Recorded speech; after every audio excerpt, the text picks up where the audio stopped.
Hey guys, welcome back to Fantasy Hub. Today's story is one of my favorites. My name is Cameron Chase, and for 15 years I was Hollywood's most obedient marionette. Jerry Morrison held my strings so tight, I forgot I had bones beneath my skin. You've probably seen his movies, the ones where damaged women find redemption through the love of powerful men. Ironic, isn't it? He was writing my life story and calling it fiction. I was 19 when I met Jerry at that cattle call audition in a dingy Burbank office building.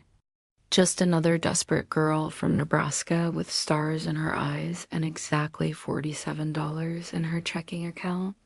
The audition was for his latest project, some forgettable rom-com that would make him millions and leave actresses like me grateful for the crumbs. Jerry was different from other producers, or so I thought. He didn't look at me like meat hanging in a window. Instead, he studied me like I was a puzzle he wanted to solve. You have something, he said, leaning back in his leather chair. Raw potential. But potential means nothing without the right guidance.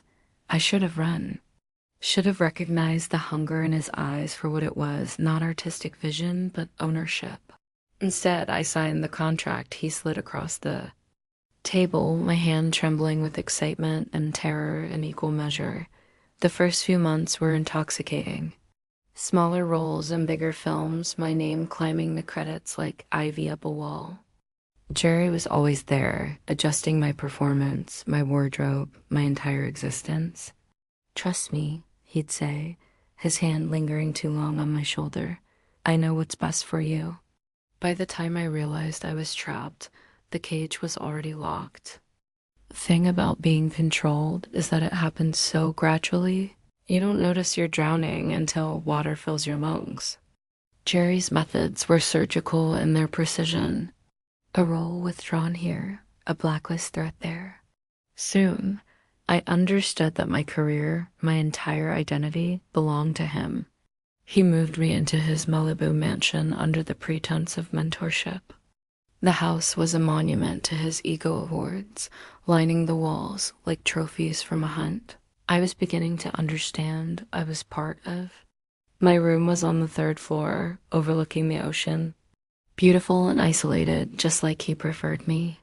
The physical abuse started subtly, a grip on my arm that left fingerprints, a shove disguised as playful roughhousing.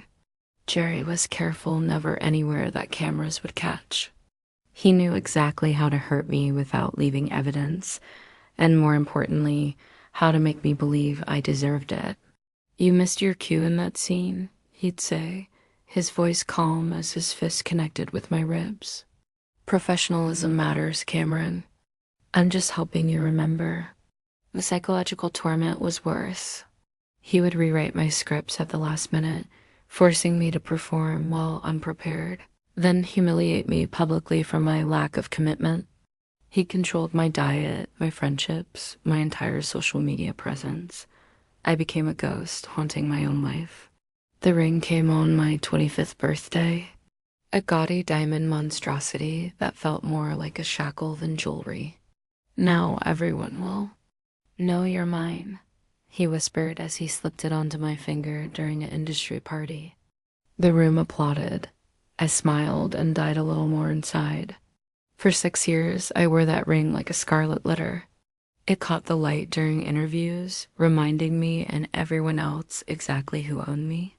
Jerry would twist it during our private rehearsals, using it to cut into my finger when he was particularly displeased with my performance. Everything changed the night I met Caroline Winters. It was another industry event, the kind Jerry dragged me to as his trophy, where I'd smile and nod and pretend to care about the latest blockbuster everyone was pretending was art. This one was different, though, held at an actual art gallery downtown. Real art, not the sanitized propaganda that filled Jerry's mansion. I was nursing my second glass of champagne, trying to disappear into the crowd when I saw her. Caroline stood in front of a massive canvas abstract and violent, all red slashes and black wounds. She wasn't looking at the painting now. She was watching me in its reflection. "It's called Survivor," she said without turning around. Her voice was whiskey and smoke, nothing like the breathy ingenue tones Jerry had trained into me. The artist painted it after escaping an abusive relationship. I should have walked away, should have made some polite excuse and returned to Jerry's side like a good little puppet. Instead, I found myself drawn to her gravity. "How can you tell?" I asked, my voice barely above a whisper. She turned then, and I saw her face fully for the first time. Sharp cheekbones, silver hair cropped short, eyes the color of storm clouds. Beautiful in a way that had nothing to do with conventional Hollywood standards. Beautiful in a way that looked like freedom. "Experience," she said simply. Carolyn Winters was the gallery's curator, I learned. 42 years old, openly gay, and completely unimpressed by my carefully constructed public persona. She saw through Jerry's training in minutes, recognizing the performance for what it was. "You're very good at being what people want you to be," she observed as we stood in front of another painting, this one depicting a woman breaking free from golden chains. "But what do you want to be?" I couldn't answer. I'd forgotten how to want anything beyond Jerry's approval. Our first real conversation lasted 3 hours.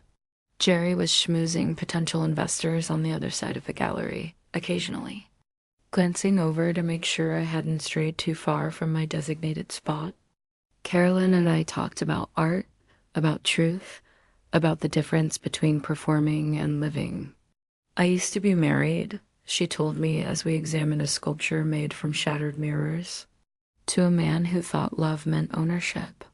It took me years to remember that I was a person, not a possession." "How did you escape?" I asked, the word feeling foreign and dangerous on my tongue. "By remembering that the cage only works if you believe you can't break it." She handed me her card as the evening wound down. Her fingers brushed mine, and for a moment, I felt something I'd almost forgotten, the desire to be seen, really seen, by another human being. Jerry noticed, of course. He always noticed. "Who was that dyke you were talking to?" he asked during the ride home, his hand finding my thigh with bruising pressure. "Just making conversation," I said, my rehearsed response automatic. "Like, you taught me." But Caroline's card was burning a hole in my purse, and for the first time in years, I had a secret that belonged only to me. I started visiting the gallery during the day when Jerry was in meetings. Carolyn never asked why I came, never pushed for explanations I wasn't ready to give. She simply let me exist in her space, surrounded by art that told stories of pain and transformation and hope. She taught me to see differently. Not just paintings and sculptures, but everything. The way light fell through windows. The stories written in strangers' faces. The beauty that existed outside of Jerry's carefully curated world. "Art is truth," she said one afternoon as we stood in front of a photograph of storm clouds gathering over the ocean. "It's the thing we create when we stop performing and start feeling." I began bringing my old camera, the one I'd used in college before Jerry convinced me that acting was my only talent. My hand shook the first time I lifted it to my eye, muscle memory fighting against years of enforced forgetting. But Carolyn was patient, showing me how to find my own perspective again. My first photographs were terrible, shaky, poorly composed, obviously amateur. But they were mine. For the first time in a decade, I was creating something that Jerry hadn't scripted, hadn't approved, hadn't touched with his controlling hands. Carolyn never commented on the bruises that sometimes appeared in my self-portraits. She didn't need to. The camera captured everything, the fingerprints on my arms, the exhaustion in my eyes, the way I held myself like something broken, trying to remember how to be whole. Jerry began to suspect.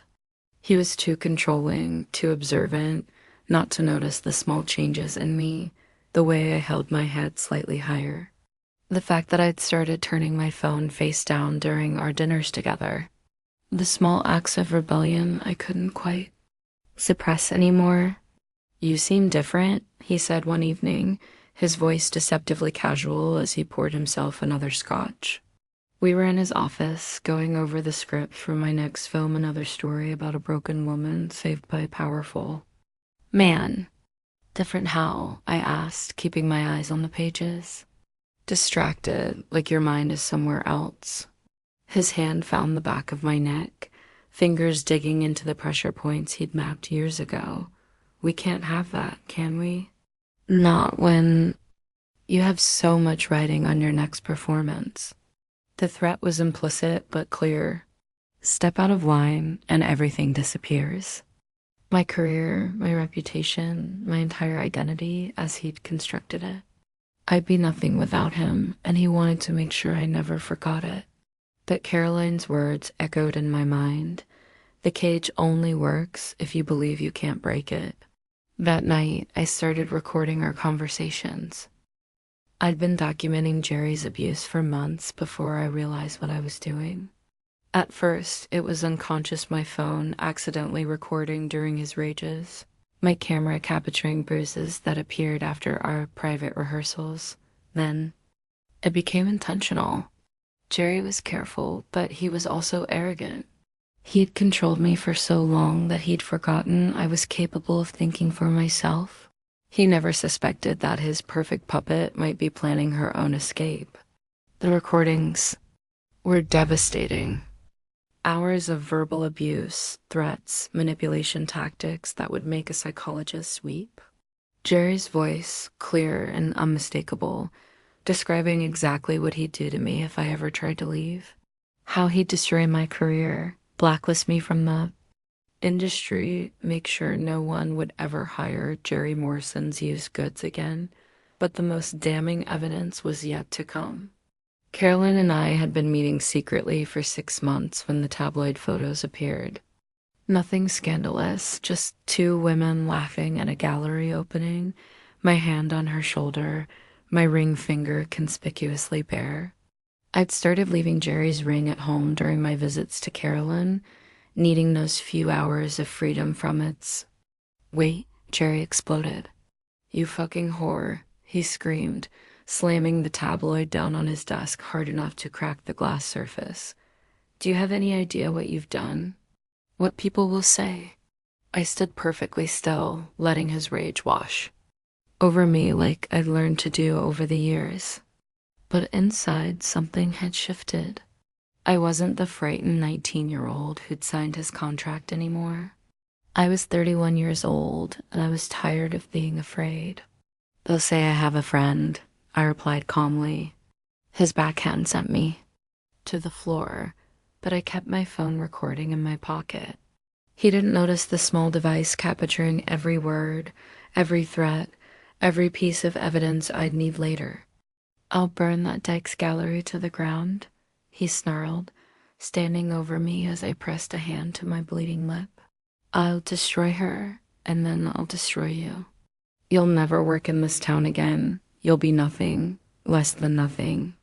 "Funny thing about puppets, Jerry," I said, pulling out my phone and playing back his words. "They listen, even when you think they're broken." The color drained from his face as he heard his own voice, his own threats, played back in crystal clarity. Then came the other recordings, weeks of them, months of them, years of abuse and manipulation and criminal behavior, all carefully documented. "You recorded me," he whispered, and for the first time in our relationship, he was the one who looked afraid. "I learned from the best," I said, getting to my feet. "You taught me that performance is everything. Well, Jerry, I hope you're ready for your final show." What followed was the most terrifying and liberating period of my life. Going public with the recordings meant destroying not just Jerry, but the entire life I'd built around being his victim. The media circus was brutal reporters camping outside my apartment, opinion pieces debating whether I was a brave survivor or a vindictive opportunist. Industry colleagues choosing sides based on their own complicity in Jerry's system. Carolyn stood by me through it all. She closed the gallery temporarily, using her apartment as a safe house while the legal proceedings played out. Her spare bedroom became my sanctuary, the first space in over a decade that belonged entirely to me. "Why are you helping me?" I asked her one night as we sat on her fire escape, looking out over the city lights. "You barely know me."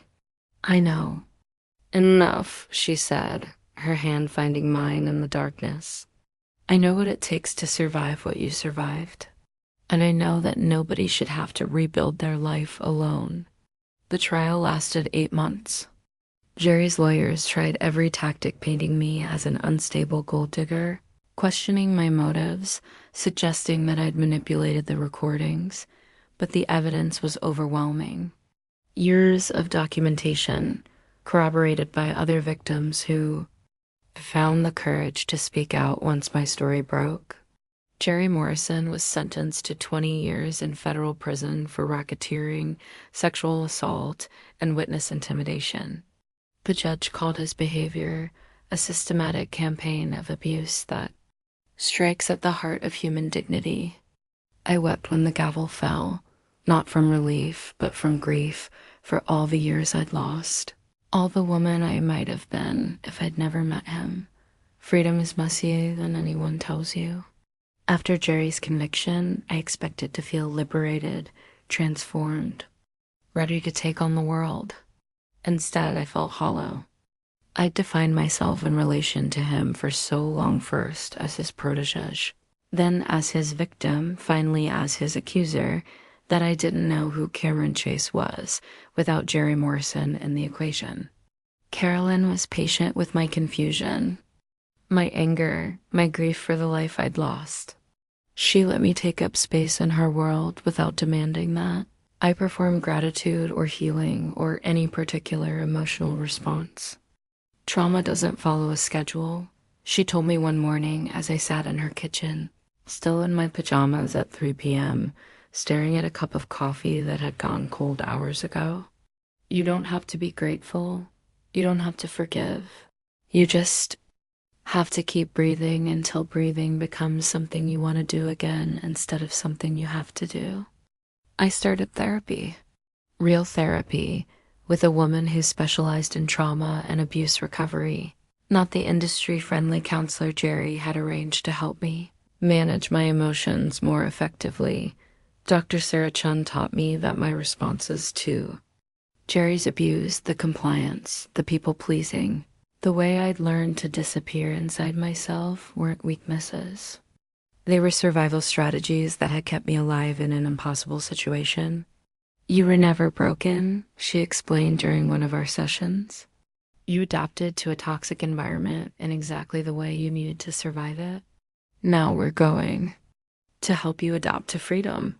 The process was exhausting. Some days I felt strong, empowered, ready to conquer the world. Other days I couldn't get out of bed, overwhelmed by the sheer number of choices I now had to make for myself. What to eat for breakfast, what to wear, how to spend my time. Simple decisions felt monumental after years of having every aspect of my life micromanaged. Carolyn understood. She'd walked this path herself after leaving her own abusive marriage. She knew that healing wasn't linear, wasn't pretty, wasn't the inspiring transformation montage Hollywood had trained us all to expect. About a year after the trial ended, I decided to tell my story. Not the sanitized version that would make people comfortable, but the real story, the one with all the ugly, complicated, messy parts intact. I started with a screenplay. Strings cut, I called it, and writing it felt like performing surgery. On my own soul. Every scene was a memory I'd tried to forget, every line of dialogue a wound I was choosing to examine instead of bandage. Carolyn read the first draft and cried. Not the delicate tears of a Hollywood leading lady, but the raw, ugly sobs of someone who recognized truth when they saw it. "It's brutal," she said when she finished reading, "and it's beautiful, and it's going to terrify the people who need to be terrified. Getting the film made was its own battle. No major studio would touch it, too controversial, too risky, too honest about the industry's complicity in predatory behavior. So we made it independently, with Carolyn using her gallery connections to find investors who believed in the story we were trying to tell. I directed it myself. That felt important, that this story be told from my perspective, through my eyes, without a man's interpretation filtering my experience. I'd never directed before, but I'd spent years watching Jerry work, absorbing his techniques, even as I hated him for using them against me. The shoot was challenging in ways I hadn't anticipated. Recreating trauma, even fictional trauma, brought back echoes of the real thing. Some days I had to stop filming because my hands were shaking too badly to hold the camera steady. But my cast and crew understood. Many of them had their own stories of surviving abuse, harassment, assault. We created a space where triggers were acknowledged, where healing happened alongside storytelling. Strings Cut premiered at Sundance 18, months after I'd finished writing the first draft. I was terrified not of critical reception, but of being vulnerable in front of hundreds of strangers, of having my truth judged and dissected by people who would never understand what it cost to tell it. The screening was sold out. Industry, professionals, critics, survivors, all eyes all packed into a theater to watch my life played out on screen. I sat in the back, Caroline's hand gripped tightly in mine, and watched my story unfold. The audience was silent throughout the film. Not the uncomfortable silence of people checking their phones, but the heavy silence of people witnessing something important, something true. When the credits rolled, the silence stretched for what felt like hours before someone started clapping. Then everyone was on their feet, applauding not just the film, but the courage it had taken to make it. The standing ovation lasted 7 minutes. I know because Carolyn timed it, tears streaming down her face as she watched the industry that had tried to break me acknowledge that I had not just survived, but transformed my pain into art. The reviews were incredible.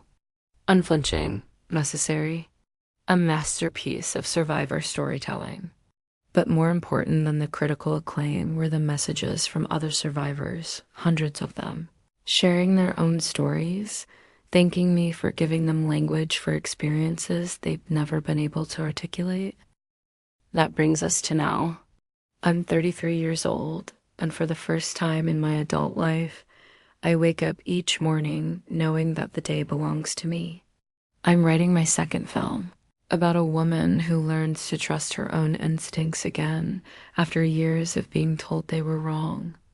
It's fiction, but like all good fiction, it's rooted in emotional truth.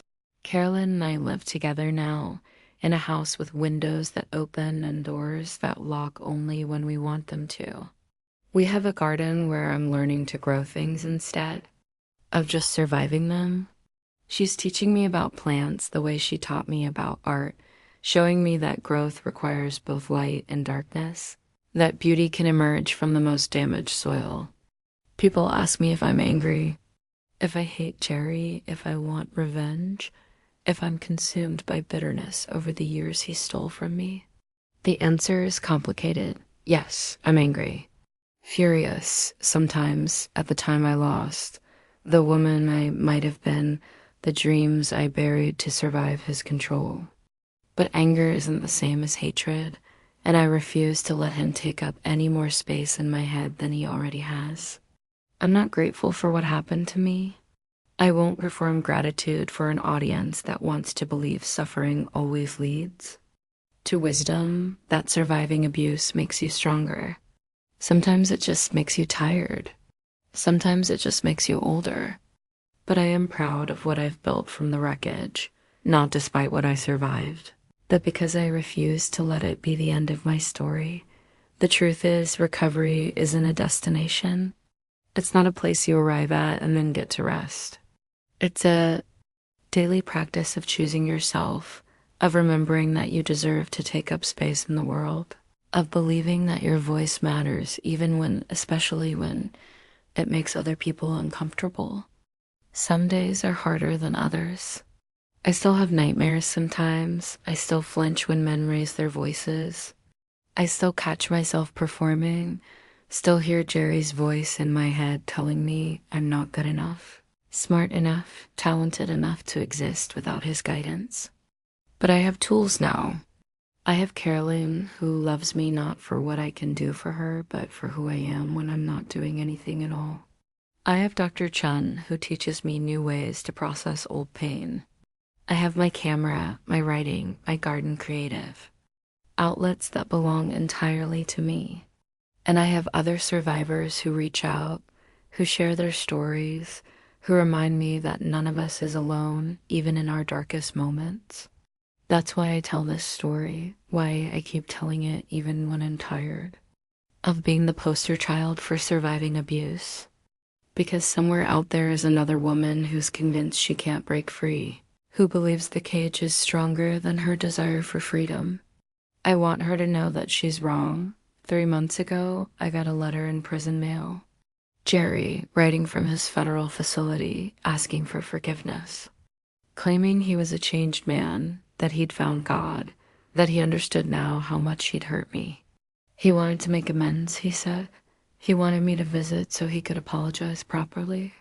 I burned the letter without finishing it. Not because I'm cruel, not because I want him to suffer, but because I don't owe him my forgiveness. I don't owe him my attention, my energy, my emotional labor. I already gave him 15 years of my life. He doesn't get to have one more minute. That might sound harsh to people who believe in redemption, who think forgiveness is always the path to healing. But forgiveness is a gift, not an obligation. And I'm done giving gifts to people who've already taken everything they're going to get from me. These days, I save my gifts for people who deserve them. For Carolyn, who stood by me through the darkest period of my life without asking for anything in return. For my cast and crew, who trusted me to tell a difficult story with honesty and grace. For the survivors who've shared their experiences with me, creating a community of healing that no one can take away. And for myself, finally, after 33 years on this earth, I'm learning to be generous with myself, to forgive myself for the years I stayed, for the times I didn't fight back, for all the ways I survived that weren't pretty or noble or inspirational.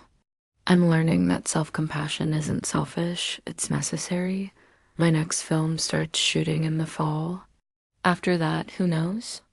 Maybe I'll direct a romantic comedy, the kind where nobody gets hurt, where love looks like partnership instead of possession, where the happy ending doesn't require anyone to sacrifice their identity for someone else's comfort.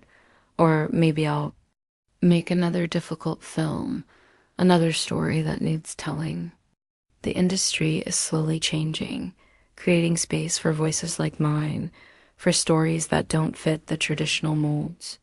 It's not changing fast enough, and there's still so much work to be done, but progress is happening.